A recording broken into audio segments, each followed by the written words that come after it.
اعوذ باللہ من الشیطان الرجیم بسم اللہ الرحمن الرحیم. خواتین و حضرات السلام علیکم ورحمۃ اللہ وبرکاتہ و مغفرتہ. پروگرام احکام شریعت اور فقہ حنفی سے متعلق مسائل، اور ایک دفعہ پھر میرا اور میری پوری ٹیم کا آپ کے سامنے حاضر ہونا اللہ نے موقع فراہم کیا، اس پہ شکر ادا کرتے ہیں. ایک اور پھر کویسچن یہ تھا کہ کیا نکاح اور ولیمہ ایک ساتھ کیا جا سکتا ہے کہ نہیں. دیکھیں، یہ پہلے بھی میں نے جواب دیا تھا، لیکن میں ایک دفعہ پھر اس کو وضاحت سے عرض کر دیتا ہوں کہ یہ جتنے بھی ہمارے یہ نکاح ہے، تجارت ہے، نماز ہے، روزہ ہے، یہ افعال جو ہم فعل کرتے ہیں، ان کا تصور شریعت نے دیا ہے. اگر یہ تصور شریعت نہ دیتی، ان کا طریقہ کار نہ بتاتی، تو ہم اپنی عقل سے اس کا ادراک نہیں کر سکتے تھے. تو ایسے افعال جن کا تصور، جن کا تعارف، جن کی وضاحت شریعت پیش کرتی ہے، انہیں کہتے ہیں افعال مشروعہ. اب یہ جو اس کی واحد فعل مشروع ہوتا ہے، تو جو فعل مشروع ہوتا ہے اس کا تو تعارف شریعت پیش کرتی ہے. تو آپ اور میں اپنی طرف سے ایک نئی کوئی تعریف، ایک نئی کوئی وضاحت تو نہیں بنا سکتے.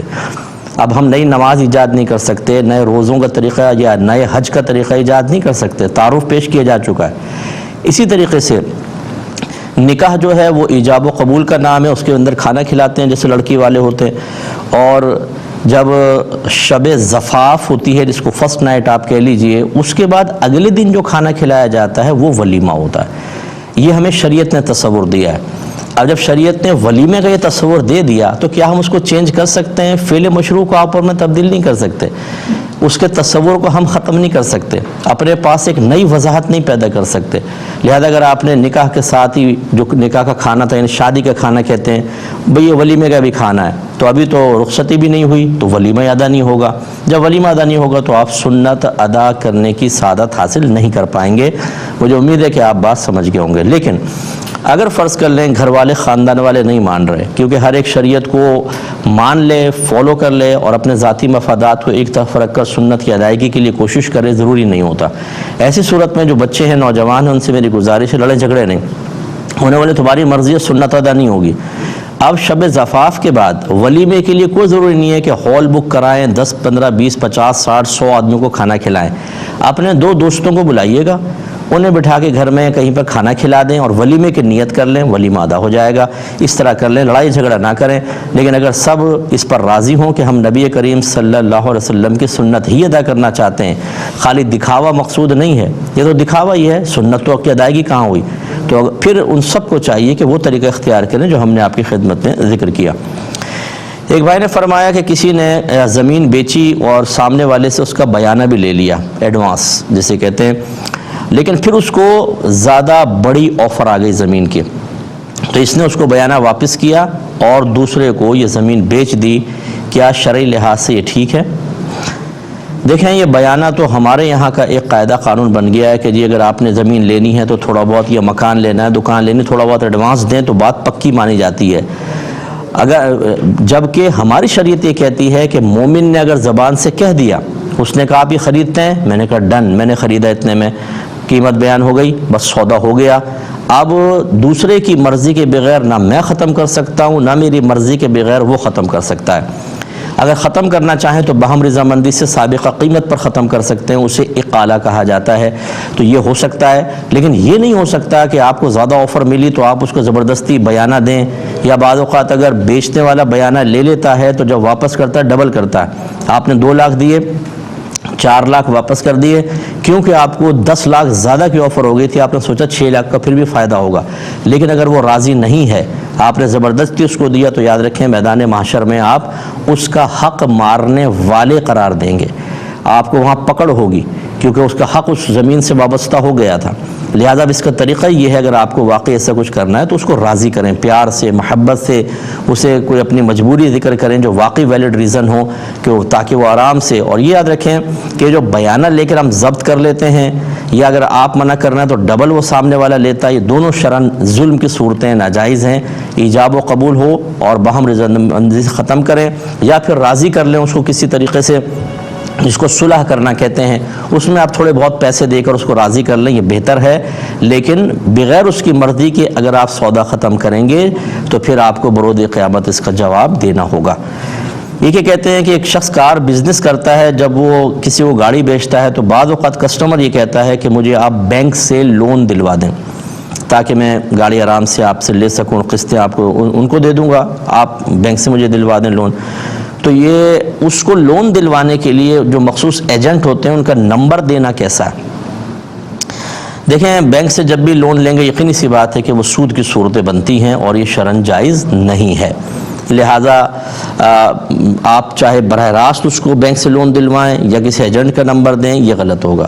آپ کہیں کہ بھئی ہم تو آپ کو اس طرح ہی دیں گے گاڑی، بینک سے لون لینا ہے، آپ جا کے بینک سے بات کریں، بینک والے موجود ہیں، آپ وہاں وہ جائے گا، خود ہی بات کرے گا، وہ سارا اس کو پروگرام بتا دیں گے اپنا کیا کرنا ہے کیا نہیں کرنا، آپ بیچ میں انوالو نہ ہوں۔ اس طرح کے سودی معاملات میں انوالومنٹ آپ کو بھی قابل گرفت کروا دے گی، کیونکہ رحمت کونین صلی اللہ علیہ وسلم نے ارشاد فرمایا کہ سود لینے والا، سود دینے والا، اس پر گواہ بننے والا، اس کو لکھنے والا، ان سب پر اللہ کی لعنت ہے اور یہ سب گناہ میں برابر کے شریک ہیں۔ اس کا مطلب ہے ان معاملات کے اندر جو شریک ہو جاتا ہے وہ بھی برابر کا گناہ گار ہوتا ہے، اس لیے اجتناب کریں، یہی سب سے بہتر ہے۔ پھر یہ کہتے ہیں کہ بعض اوقات کسٹمر بینک سے لون لے کر اور قسطیں بھر رہا ہوتا ہے، پھر وہ ہمیں آفر کرتا ہے کہ یار میری کچھ قسطیں رہ گئیں، تم بینک میں بھر دو تو میں یہ گاڑی تمہیں، اور گاڑی بھی تم لے لو۔ تو ہم یہ گاڑی لے سکتے ہیں کہ نہیں لے سکتے؟ دیکھیں، اس صورت میں گاڑی لے سکتے ہیں، میرا ذہنی کہتا ہے کہ گاڑی، میری رائے یہ ہے کہ گاڑی لے سکتے ہیں، کیونکہ سودی معاملہ اس نے کیا ہے، آپ نے سودی معاملہ نہیں کیا۔ آپ کو گاڑی ملے گی اتنے کی جتنے کی اب قیمت باقی ہے، یعنی جو بینک کو دینی، سمجھ لیں آپ بینک مالک تھا، بینک نے اس سے قسطیں لے کر اس کو دے رہا تھا، وہ آدمی پیچھے ہٹنا چاہتا ہے تو گویا کہ آپ بینک سے خرید رہے ہیں، آپ نے نہ سودی معاہدہ کیا ہے نہ آپ سود دینے کے لیے راضی ہیں، بلکہ جو بینک کی باقی قیمت ہے وہ آپ گاڑی کی دے رہے ہیں، تو اس میں کوئی حرج نہیں ہے، آپ لے سکتے ہیں، اس کی اجازت ہو سکتی ہے۔ ایک یہ کہتے ہیں کہ سنا ہے کہ گھر میں اگر کالے کیڑے ہو جائیں، جس کو ہم شاید چونٹے ہم لوگ کہتے ہیں، وہ یہ کہنا چاہ رہے ہوں گے، کالے کیڑے گھر میں ہو جائیں تو اس سے برکت پیدا ہوتی ہے۔ ایسی کوئی بات نہیں ہے، کیڑوں سے کوئی برکت پیدا نہیں ہوتی۔ ہاں، آپ مرغہ پالیں، سفید مرغہ کے بارے میں خاص طور پہ حدیث میں آیا کہ اس سے گھر میں برکت پیدا ہوتی ہے۔ اسی طرح جو اچھے، جیسے بلی ہے، بلی پال لیں تو جانوروں کو کھلائیں گے پلائیں گے، اس وجہ سے اللہ تبارک و تعالیٰ آپ کو ثواب عطا فرمائے گا۔ باقی کیڑے مکوڑے یہ تو کاٹ کھاتے ہیں بہت زور سے، بچوں کو چمٹ جائیں، بعض اوقات بچہ چیخ چیخ کے رو رہا ہوتا ہے۔ ہماری جو نئی نئی بہنیں والدہ بنتی ہیں انہیں پتہ ہی نہیں چل رہا ہوتا بچہ کیوں رو رہا ہے، ہمیشہ اس کی ذرا چادر وادر کھول کر دیکھا کریں، کوئی چونٹی چمٹی ہوگی یا موٹا چونٹا چمٹا ہوگا، بچہ چیخیں مار رہا ہوتا ہے۔ بہرحال تو یہ چونکہ موذی چیزیں ہیں، یہ تو کاٹتے ہیں، خرابیاں پیدا کرتے ہیں، اس لیے ان سے برکت کو کوئی تعلق نہیں، انہیں گھر سے نکال دیا جائے، یہی بہتر ہے۔ ایک بھائی نے کہا کہ بعض اوقات ہم داڑھی کا خط بنواتے ہیں تو یہ گلے پر، تھوڑی کے نیچے گلے پر، یہاں پر اس طرح سے بھی بال صاف کرواتے ہیں، ان بالوں کا کیا حکم ہوگا؟ دیکھیں، علماء نے فرمایا جو ہمارے مردوں کی ہڈی ہے نا، یہ جو ابھری ہوئی ہڈی ہوتی ہے، ہاتھ لگائیں گے تو آپ کو پتہ چل جائے گی، اس کے اوپر سے بال صاف نہ کروائیں، اس کے نیچے سے کروا دیں، تو یہاں تک تھوڑی تک ہی آئیں گے، کیونکہ بالکل متصل ہوتی ہے، دیکھیں یہ بالکل ہماری متصل ہے، تو اس طریقے سے اس کے اوپر سے نہ کٹوائیں، اس کے نیچے سے کٹوا لیں، گویا کہ اس سے اوپر والا حصہ داڑھی میں ہی شامل ہوتا ہے۔ ایک بھائی نے پوچھا کہ ایک 80 سالہ تقریباً خاتون ہے، 80 سالہ ان کی تقریباً عمر ہے، اور وہ مسلمان تھیں، وہ ایک تقریب میں پہنچی تو وہاں ایک 35 سالہ کوئی غیر مسلم لڑکا تھا، تو خاتون نے ان کو مٹھائی کھلائی اور اس نے ان کے سر پر بوسہ دیا، کیا حکم شرع ہوگا ایسی خاتون کے لیے؟ دیکھیں، سوال تو یہ ہے، لیکن کیا اس کا پس منظر تھا، واللہ تعالی عالم، ہو سکتا ہے کہ وہ شوبز سے متعلق کوئی ایسی محفل مجلس ہو جس میں مکس گیدرنگ ہوتی ہے، بعض اوقات اور مسائل ہوتے ہیں، اگرچہ مکس گیدرنگ منع ہی ہوتی ہے، لیکن ابھی تو جو کویسچن کیا تو اس میں مسلم بھی ہوتے ہیں، غیر مسلم بھی ہوتے ہیں، بوڑھی اگر خاتون ہوں جو 70 سال سے یا 75 ایئر سے بھی ابو ہوں، جو غیر جاذب نظر ہوں، ان کے اور ایک جوان عورت کے مسائل میں فرق ہوتا ہے، انہیں دیکھنا بھی جائز ہوتا ہے، مرد ان سے مصافحہ تک کر سکتا ہے، کیونکہ وہ بوڑھی ہو چکی ہوتی ہیں، ان کے لیے وہ شرعی احکام نہیں ہوتے، فقہا نے یہ لکھا ہے، لہٰذا اگر غیر مسلم لڑکے کو مٹھائی کھلائی، اب کیوں کھلائی، اس سے کیا ان کا تعلق تھا، کوئی نہ کوئی تو سبب ہوگا، وہ چونکہ واضح نہیں ہے، لہٰذا ایسی خاتون کے لیے تو اجازت ہوگی کہ وہ اگر انہوں نے اس کو کھلایا اور اس نے ان کے سر پہ بوسہ دے دیا، تو بوڑھی خاتون کے لیے میں نے آپ کو کہا کہ مسائل میں وسعت ہوتی ہے، لہٰذا اس میں بظاہر شرعی گرفت نہیں ہے، لیکن اب اس سے ہٹ کر ایسی مسلمان خاتون ہوں چاہے کتنی عمر کی ہوں، انہیں ایسی مکس گیدرنگس وغیرہ میں جانا مناسب نہیں ہوتا، ان کو ایوائڈ کرنا چاہیے، خصوصاً جوان بچیوں کو تو خاص طور پر، لیکن بہرحال ان کی عمر کے لحاظ سے اس میں ان کے لیے کوئی گناہ کا پہلو نہیں کہلائے گا۔ ایک کالر ہمارے ساتھ ہیں، پہلے کال لیتے ہیں۔ السلام علیکم۔ السلام علیکم۔ السلام علیکم۔ شاید اچھا ایک اور کالر ہے۔ السلام علیکم۔ السلام علیکم۔ جی وعلیکم السلام۔ مفتی صاحب، میرا آپ سے سوال ہے کہ اگر کوئی اپنی بیوی کو یہ کہے کہ تم میری طرف سے آزاد ہو تو اس کا شرعی حکم کیا ہے؟ بیویوں کا تم آزاد ہو؟ جی، میری طرف سے تم آزاد ہو۔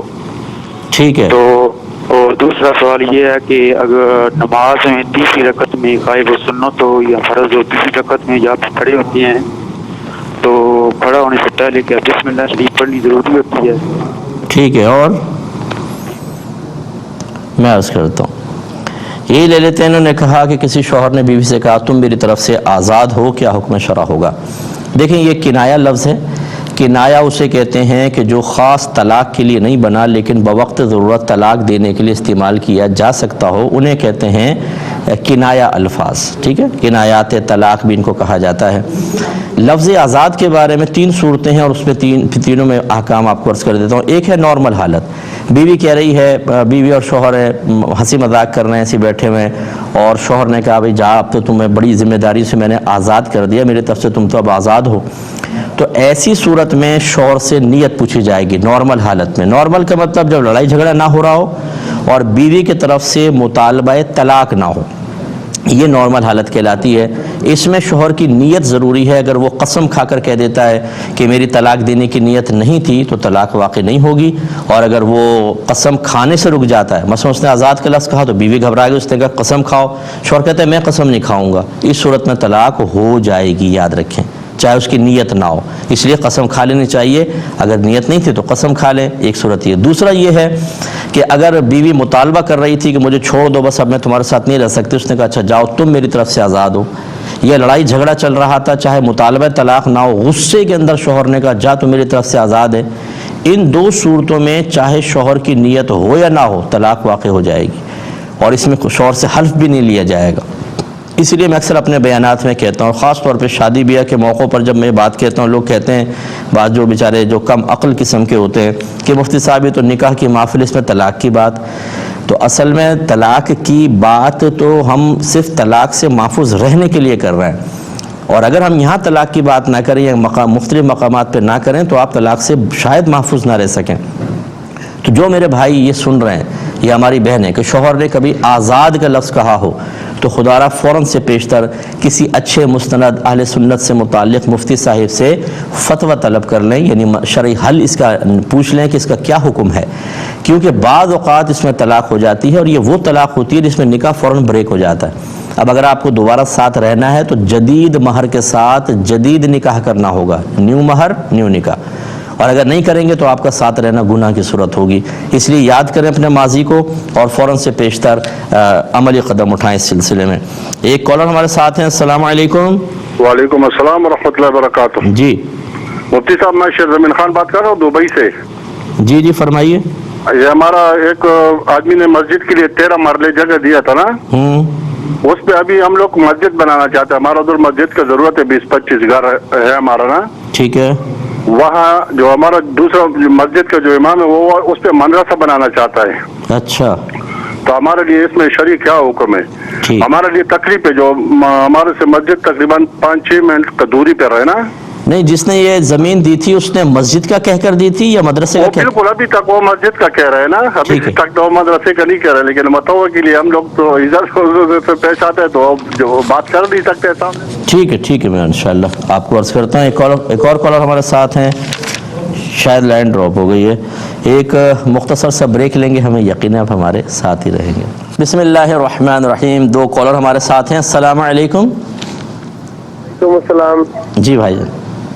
ہاں جی، یہ اونٹ کا گوشت کھانے سے جی وضو ٹوٹ جاتا ہے یا رہ جاتا ہے؟ ٹھیک ہے، اور بس یہی ہے سر۔ جی میں عرض کرتا ہوں انشاءاللہ۔ ایک اور کالر ہیں۔ السلام علیکم۔ وعلیکم السلام۔ جی جی مفتی صاحب، شوہر اگر بیوی کو 2-3 دفعہ بول دے کہ آپ میری ماں بننے کی کوشش کرتی ہیں، طلاق ہو گئی یا نہیں؟ ٹھیک ہے، اور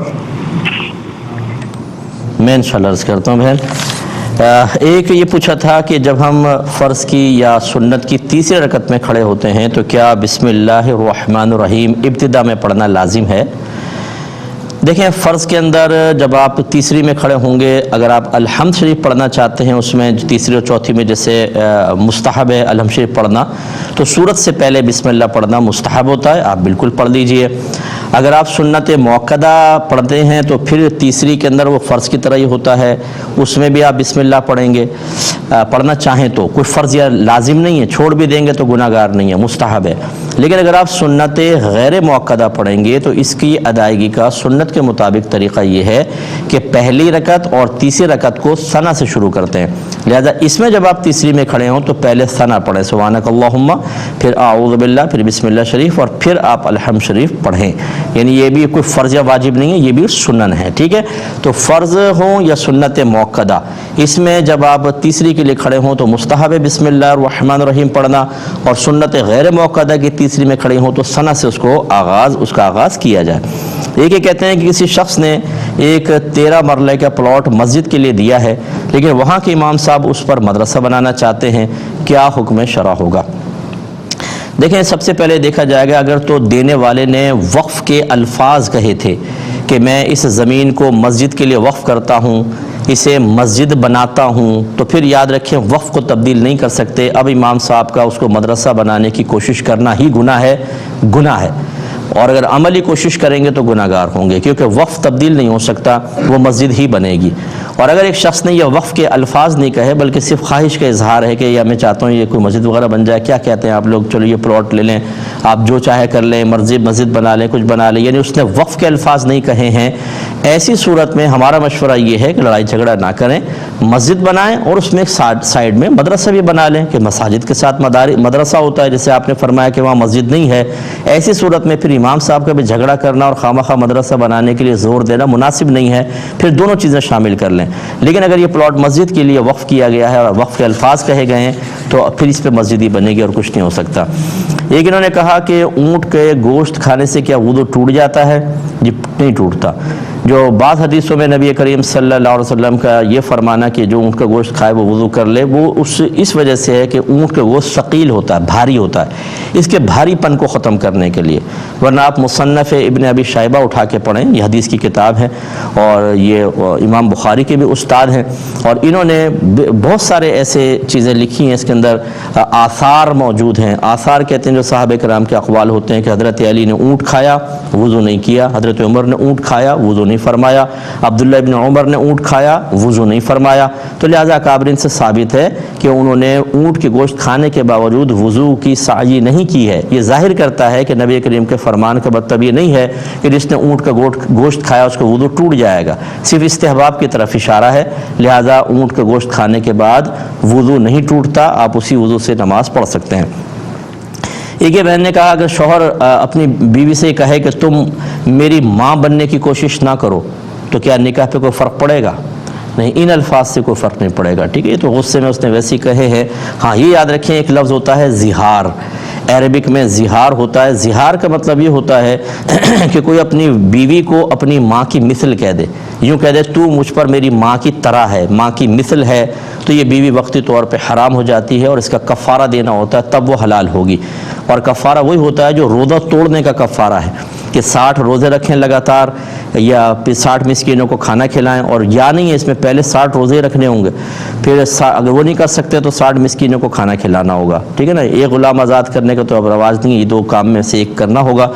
اور یا پھر اس نے یہ بیوی کے کسی ایسے عضو کو ماں کے کسی ایسے بیوی کے عضو کو ماں کے کسی ایسے عضو سے تشبیہ دے دی جس کی طرف دیکھنا جائز نہ ہو، مثلا یہ کہا کہ تیری پیٹھ میری ماں کی پیٹھ کی مثل ہے، ماں کی پیٹھ نہیں دیکھ سکتے، حرام ہے، یا تیری ران میری ماں کی ران کی مثل ہے، اس سے بھی زہار ثابت ہو جاتا ہے۔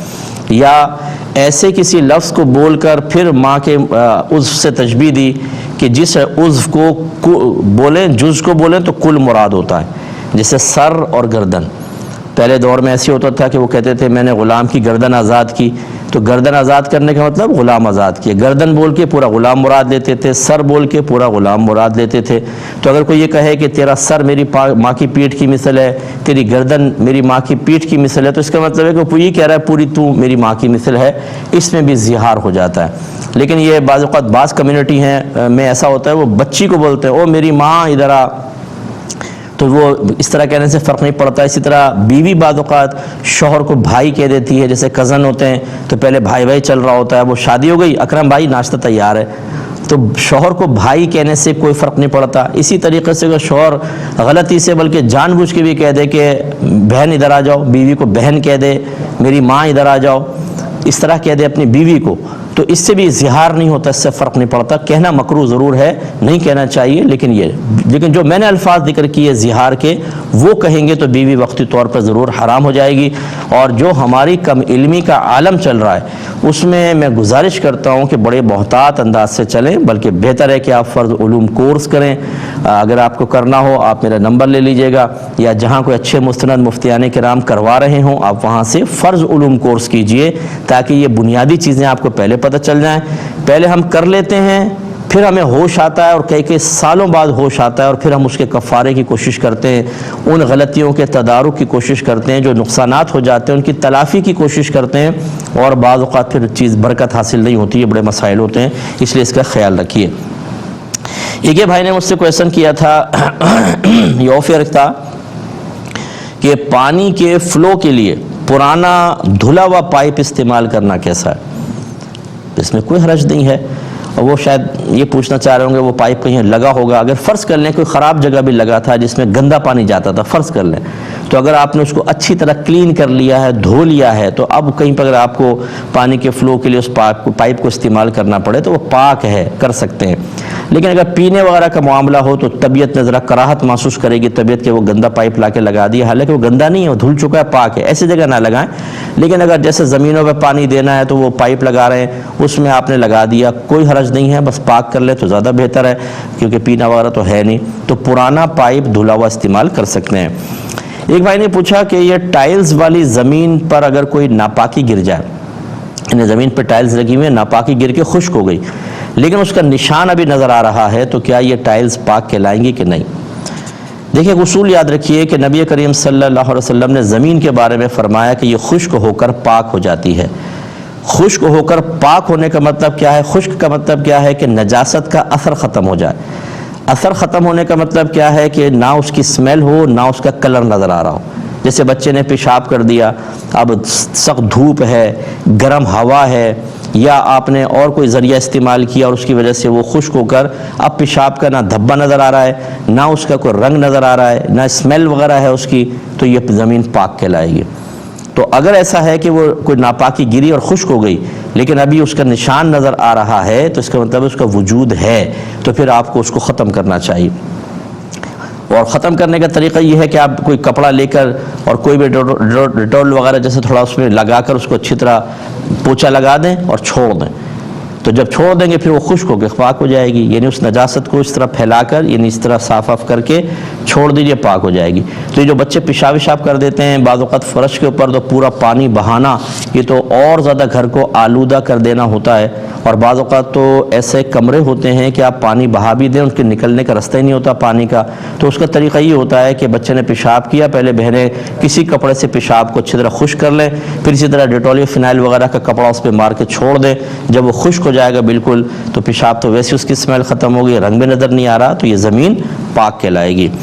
ایک بھائی نے پوچھا, یہ یو ای میں کمپنیز میں کسی کمپنی میں کام کرتے ہیں, یہ کہتے ہیں کہ تقریباً تمام کمپنیز کا رول یہ ہے کہ اگر فرض کر لیں ہماری شام کو 5 بجے چھٹی ہوتی ہے, یعنی ڈیوٹی ٹائم ہے, تو 4:30 بجے کام بند کر دیں گے, اوزار وغیرہ سمیٹیں گے, کپڑے وغیرہ دیں گے, پھر وہ لائن لگاتے ہیں آفس کے لیے, وہاں حاضری لگا کر اور ختم. اس میں تقریباً آدھا گھنٹہ نکل جاتا ہے. یہ کہتے ہیں کہ ہم نے چونکہ 5 بجے تک ڈیوٹی کا ایگریمنٹ کیا تھا, 4:30 بجے بند ہو کر دیا کام, تو کیا یہ آدھے گھنٹے کی تنخواہ لینا ہمارے لیے شرعاً جائز ہے؟